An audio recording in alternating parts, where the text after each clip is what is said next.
امریکہ کی ایک اعلیٰ عدالت میں تاریخ میں پہلی بار ایک باحجاب مسلم خاتون جج بن گئیں۔ عرب نیوز کے مطابق امریکی عدالت میں جج کے عہدے پر فائز ہونے والی نادیہ کہف مصری نژاد ہیں۔ اس سے قبل وہ وکیل کے طور پر کام کر رہی تھیں۔ مقامی میڈیا میں بتایا گیا ہے کہ گزشتہ برس امریکی ریاست نیو جرسی کے گورنر فلپ مرفی نے نادیہ کہف کو اس عہدے کے لیے نامزد کیا تھا۔ ایک خط کے ذریعے سینیٹر کرسٹن کوراڈو سے اس نامزدگی کو آگے بڑھانے کا مطالبہ کیا گیا تھا۔ نادیہ کہف کی نامزدگی کی حمایت میں 700 سے زائد افراد نے ایک آن لائن پٹیشن بھی سائن کی تھی۔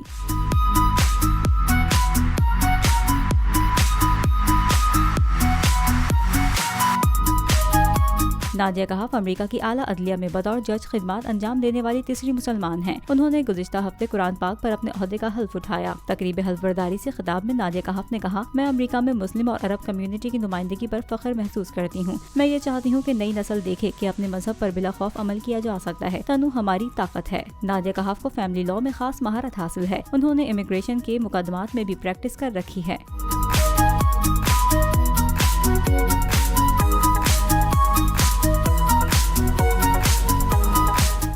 نظر آ رہا ہے سامنے لکھا ہوا ہے ظلم مٹنے کے لیے۔ دو چیزوں سے مٹے گا بھائی۔ ایک عدل کی کرسی پہ جو لوگ بیٹھتے ہیں نا، وہ عدل کے حساب سے فیصلے کرنے لگے، اسے قوم نکل کھڑی ہو ظلم کے خلاف، تو ظلم ختم ہو جائے گا۔ یا ان دونوں میں سے کوئی ایک چیز ہو جائے یا دونوں ہو جائے۔ اگر 420 کا مقدمہ تھا، اس وقت عدلیہ میں جو لوگ بیٹھے ہوئے کیس دیکھ رہے تھے، وہ پوچھتے نا یار چیٹ ہوا کون ہے؟ جب ان کو دکھتا کوئی چیٹ نہیں ہوا، کیس ختم کر دیتے۔ تو ظالم ظلم کر ہی نہیں پاتا۔ 9 ججز نے نوٹ بیفور کیا میرے کیس کو، یار 1.5 سال چلا۔ شخصی ضمانت کا کیس، سیم کیس اسلام آباد میں کر دیا۔ ایک ہی الزام پہ 2 کیس ہو نہیں سکتے بھائی۔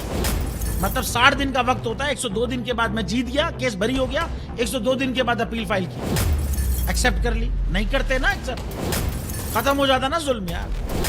بھری عدالت میں مجھے بری کر دیا، پھر پتہ نہیں کیا ہوا 2.5 گھنٹے بعد کا نوٹ بیفور، میں نہیں سنتا یہ کیس۔ کھڑے رہتے اپنے فیصلے، مٹ جاتا ظلم۔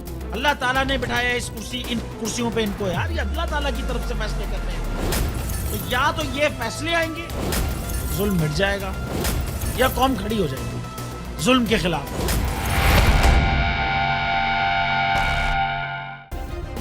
سبسکرائب کریں اور بیل دبائیں تاکہ کوئی خبر رہ نہ جائے۔